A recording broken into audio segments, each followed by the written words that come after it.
Hi, welcome back everyone. Today we're looking at another PE lesson, specifically looking at levels and how we can use them to link together a cohesive gymnastics performance. We're building up our medium-term scheme of work and we are already on week 5. During this lesson we'll be asking children to consider whether their movement's going to start and finish with a high or low movement and how they can go about linking them together.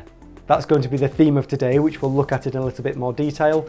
We're then going to look at how to implement this within our PE lesson, and as always we'll share our 3 top tips to help your PE lesson go even further.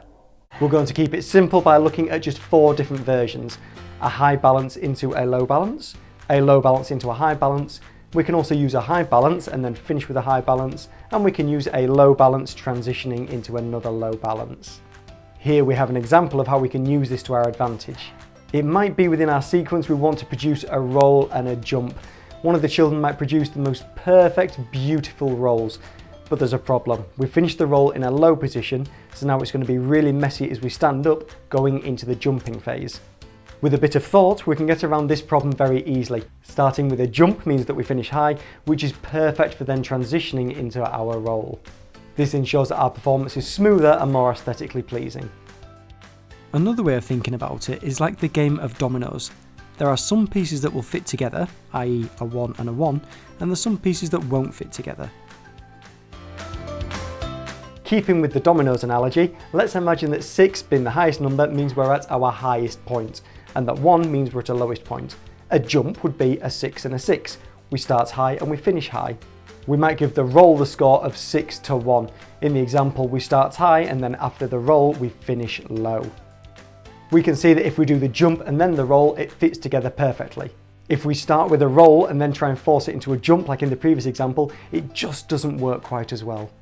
So let's now have a look at the delivery. How does it manifest within your PE lesson? Children are going to come into the hall one at a time and find a mat and use this time to share your expectations. You're then going to introduce the 4 changes of levels that the children can use. Children are going to practice each one, starting with a balance and then using a jump, a turn or a roll to try and finish in the other one, experimenting and finding which works best and which don't really work at all. We're going to give children lots of time to experiment, so this should make up between 15 and 20 minutes of your lesson. We're then going to move into the performance phase of the lesson, which will last somewhere between 35 and 40 minutes. Starting and finishing with a balance, children are going to add in a jump, a roll and a turn to their sequence. Children can do this in any order, so encourage them to consider the transition that they're going to use so that they can build together a fluid performance. And as always, here are our 3 top tips to help your teaching go even further. It's great if you can get the children performing in pairs. While one of the children's performing, the other can peer assess, watching where the sequence might be breaking down and then offering ideas. Our second tip is to give children time to experiment.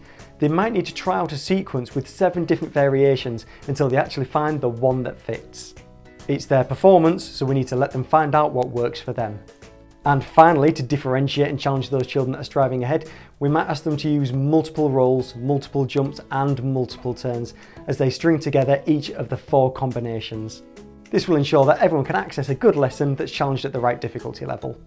Thank you for watching everybody. I hope that you found this week's video useful. If you did, then please like and share the video with anybody else that you feel may benefit from it. And as always, remember to subscribe so that you can catch next week's video. I'll see you then.